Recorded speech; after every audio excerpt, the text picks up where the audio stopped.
Welcome back to Legitimate Targets, everybody. I hope you're all having a great day. I am joined by Ralph Niemeyer, and this is the best podcast setup I think any of our guests have ever had on this show.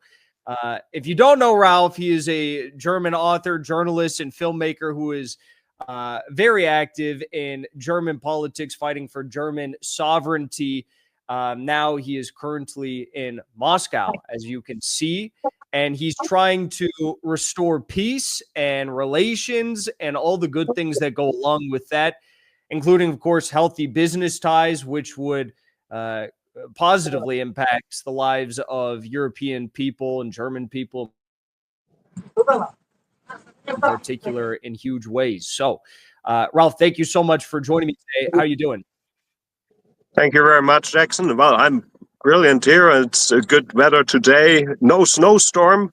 End of August, beginning of September. You never would find that in Moscow. But sometimes I'm here on this red square and I'm freezing my butt off, I tell you. It's sometimes terrible cold and breezy here. But now it's nice, maybe 80s Fahrenheit. So hope you're good as well there. Yes, very good. And like I said, not too far away from you.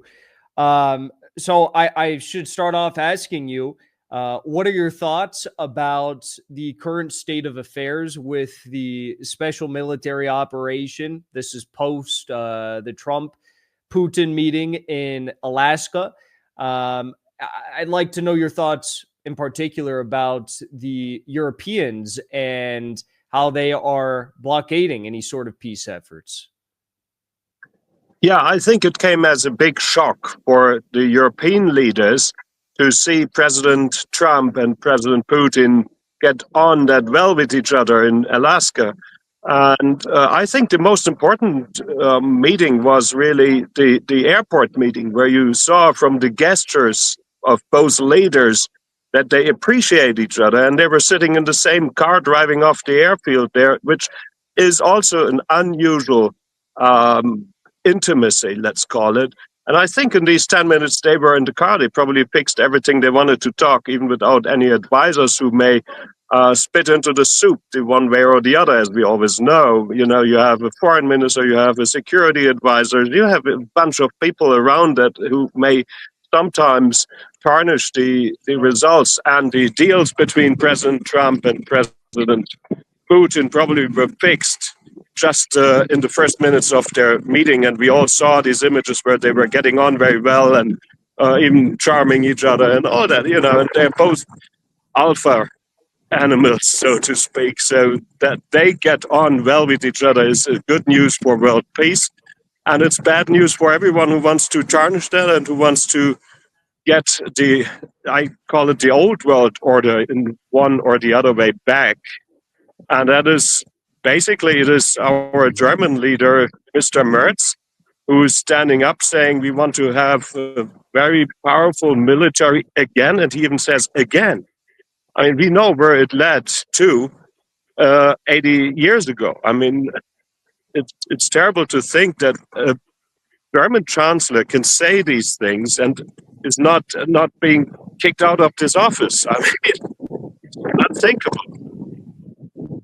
Yes, I fully agree. It's crazy. What have you gotten the sense to be from those in high positions in Russia? Because there's obviously a lot of people in Russia who do want peace. It's going to be very lucrative. There's going to be a lot of business opportunities. And of course, it'll mean that men will stop dying on the front. But do you think anyone in Russia really believes that that is on the horizon anytime soon? Yeah, I get this notion, at least from people I speak with, and many people are very hopeful now that this next meeting that is happening in these days, on the 3rd of September, in about 2 days, in Beijing, with the Chinese president Xi Jinping, and probably Mr. Trump will, one way or the other, associate himself with that, or even be online in a Zoom call or whatever they have, you know, to fix it. Because I think this is happening all this week now. It's a very hot week for political decisions. And I think we will, at the end, we will probably see as a result a new world order, which will be different from what the neocons always told us, the NWO, which had been in the think tanks from Washington to California to Davos, World Economic Forum. People, they always thought of a new world order, and they meant less democracy, less freedom, although they said the opposite. And they will see a new world order, and that will be multipolar world with a lot of countries having a say, also the so-called global south. They're all coming now this week also to Vladivostok, where we have the Eastern Economic Forum. And we see a lot of leaders now in Beijing. They are, Russia is not isolated. And China definitely also not. And they together are already strong. But India is there as well, Brazil and everybody, the BRICS countries. I think this is a good start for a new world order that will be more peaceful than what we had in the past 30 years. Does Europe have the capability to fund and prolong this war for Ukraine, for NATO, in any sort of meaningful manner, meaningful period of time, if the U.S. decides to wash its hands and not partake in the funding anymore? Yeah, well, of course, they can print endless money, as we all know. They can print euros, billions, trillions, whatever. And we already saw that the German parliament, the Bundestag, had voted on a 500 billion euros package. That's like almost 550 billion US dollars. If you think of that, it's the annual budget of our country, to put that into armament. And of course, money is only one issue. The other is you need to have technology for that. And Rheinmetall, one of the biggest steel manufacturers and arms manufacturers in Germany, is, of course, happy about the influx of money. They built a new factory in Kiev or around Kiev somewhere in Ukraine, and they want to manufacture right where they want to use it. That is frightening to think of, but on the other hand, you also need manpower. And we see a struggle that, the German population is not supporting that at all. We see opinion polls showing us that 80% of the German population do not want to have any conflict with nobody, and especially not with Russia. And to have new conscription laws coming in now and kind of draft, it's still not officially a draft. So, but they say if you don't, as a young person, I'm much older than you are, but you would be certainly being asked to show up and at least get your medical tests done, and then they would assess whether they would draw you one time.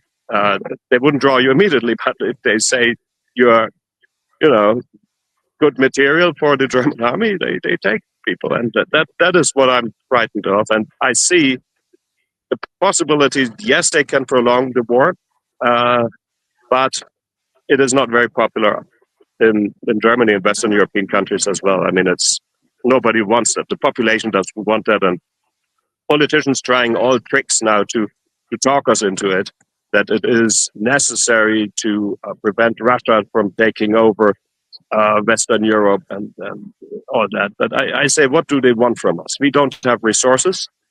Our bridges are broke.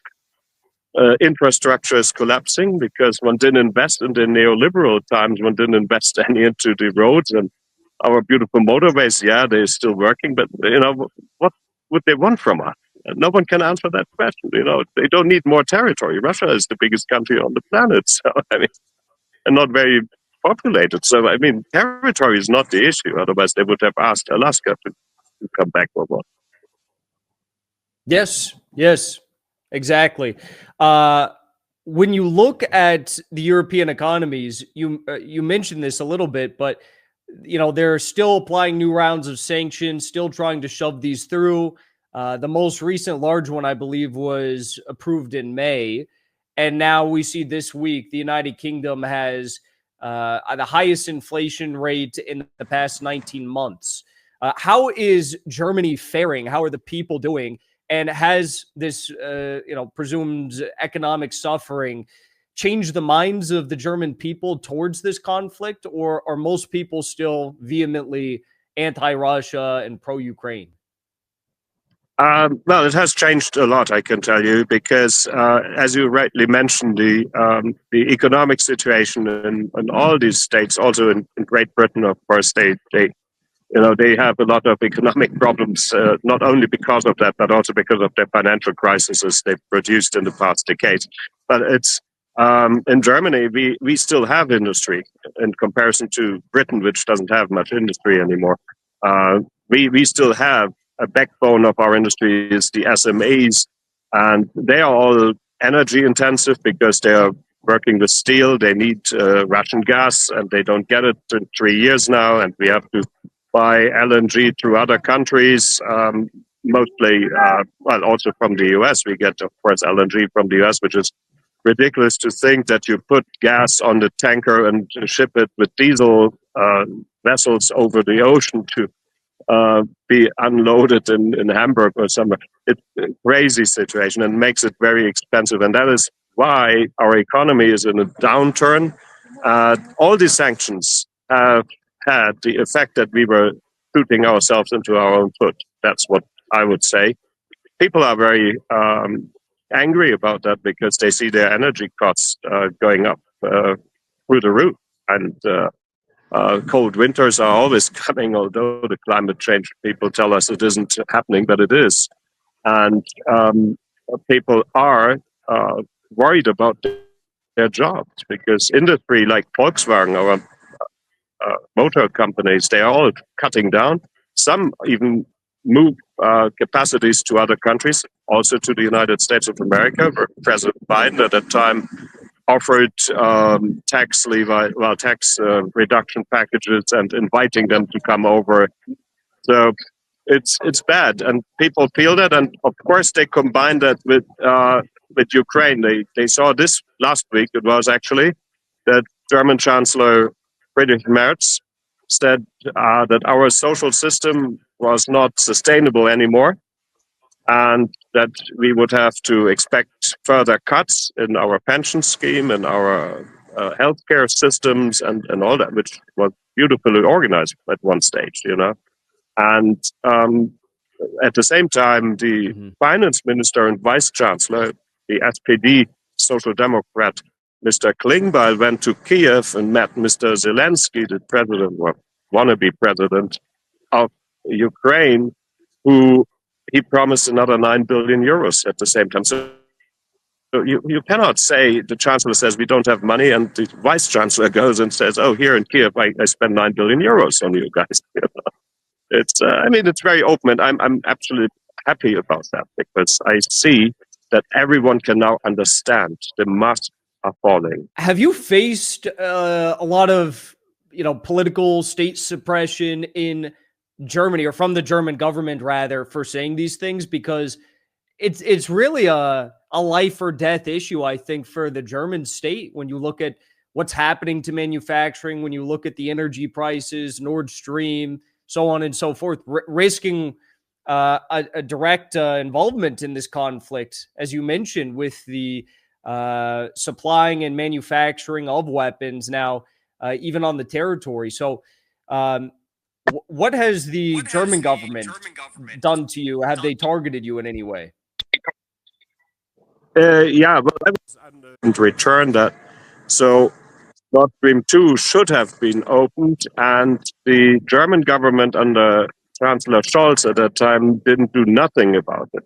So I asked an old chancellor, Gerhard Schröder, also from the same party actually as Mr. Scholz, from the Social Democrats. I asked him, because he is one of the chairpersons of Nord Stream AG, to help me to negotiate a deal. If the German government is not doing it, then I would do it as an entrepreneur. As a private citizen, I can, of course.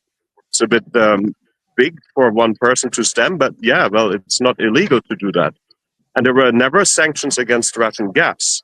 it's against Russian oil exports and banking and whatever, but not against Russian gas. So I went to meet the chairman of the Gazprom, the state company owning all the gas resources and the pipelines, Mr. Miller. I spoke with him and I told him, listen, please give me a contract, 2 contracts actually, one for the Federal Republic of Germany government and one just put Germany on top of it. And I take that back. So we went then with these contracts to Berlin, to the Chancellor's office, to the Chancellor's office. Gerhard Schröder played a good role there. He opened the doors kind of for me because they wouldn't let me in. Former journalist, yes, I was many times in the Chancellor's office, but as a political oppositional leader, they wouldn't let me in. So he helped me get there, and we went into the room, and it was really like a crime story. Scholz and the energy minister from the Green Party, Mr. Habeck, were sitting there, the vice chancellor, and we didn't even say hello or 2 contracts on the table, and I said, Mr. Miller wants to know whether you are going to sign this, yes or no. But I tell you what, if you don't sign it, I will sign it, and then you re-sign. And I said, come, Gerd, begin. So we went without saying goodbye. Then in the car, I said, Gerd, they need to shoot us now because we put them in the corner. There is no way out for them because they cannot say there are sanctions against opening Nord Stream 2 because there are no sanctions against Russian gas. And they were still telling in the media, they were telling that Putin didn't want to deliver gas to us. I said, no, Putin, he's fine with that. He would sign the agreement. We can open Nord Stream 2. And then 2 weeks after that, it happened what we all watched then, the explosion in the Baltic Sea. And I think that was a direct consequence because if you remember, there was this press conference of President Biden and Olaf Scholz, the German chancellor at that time, months before that, in the White House in Washington, D.C. And the colleague of Fox News, I think it was, she asked, what about Nord Stream 2, Mr. Chancellor? And he stared to the ceiling. He didn't want to answer that question. And then Mr. Biden answered it for him, and he mumbled something. You couldn't really hear it. He uttered, we have ways to stop it. So it's kind of a confession which came even before the crime was committed. So. Biden was famous for those, the infamous slip-ups. They gave us a lot of insight into what was going on. And Trump, I guess, has his own ways of doing it too. But that's an incredible story. That's an incredible story. 2 weeks after the explosion took place. What did you make of the recent reporting on the Nord Stream alleged, chain of command and plot? Well, we do have now that we saw reported on last week. Oh, yes. Yeah, sorry, I didn't hear your last part of the sentence. No, we do have, of course, now the issue again, because half of the pipeline is still existent. Meaning that it was 2 strings of 2 pipelines, so 4 strings in total. 3 were destroyed. 1 is still active. So Nord Stream 2B, let's call it, is still active and could be enacted immediately. Now we have a situation that because of the sanctions, the Gazprom bank in Zurich in Switzerland that is handling all the payments for gas sales to the Western countries had to shut down because they lost their license in the Swiss banking industry by the Swiss state. They revoked it. And now because of that, Nord Stream AG, which is also situated in Zug in Switzerland, is bankrupt. So they are in the courts now, filing for receivership or whatever, and they may be auctioned in this autumn. That means somebody could acquire it. Now we know that Stephen Lynch, one of the supporters of President Trump in his election campaign, he is a big investor, and he voiced that he wanted. Yes, and that is what, of course, is frightening for us to think. because we know if an American investor owns this pipeline, he will have the right to increase transfer fees, and the charges may be another 30% on. If we have to pay off shareholders in the US, I go to a different location now. Maybe we have better network there. Okay. And that is the reason why I'm back in Vladivostok this week. I will fly tonight to Vladivostok for the Eastern Economic Forum, where, as I said before, many leaders also from other countries are coming, but basically Asian leaders. And I will submit our offer to buy the pipeline from Gazprom. So this time I request a contract for purchasing it rather than just for opening it. And we found a way to do it in a legal way, because also in Switzerland it is not illegal to buy Russian gas. And we just need to get it signed, and we need the certification of the pipeline, which will be another obstacle in the way, because the EU Commission has a say in that. But I tell you, when I have this contract and I say I can have the pipeline for a free Germany, then we have the power, because the people will go with us and not with Mr. Merz, who wants to destroy Germany economically, and does so in effect by declining such offers from Russia.